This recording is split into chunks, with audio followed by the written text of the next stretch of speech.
Kodėl jis visada ryte energingas, o jį kartais atrodo visai kitų žmogumi? Atsakymas slepiasi hormonuose. Vyro ciklas greitas kaip ekspresas. Testosteronas aukščiausias ryte, todėl energija liejasi. Per dieną lėtai krenta, vakare pasiekia žemiausią tašką. Po miego reset. Viskas prasideda iš naujo. Moters ciklas – 4 metų laikai per 28 dienas.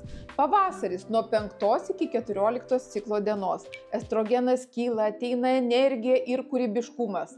Vasara – 14 ciklo diena.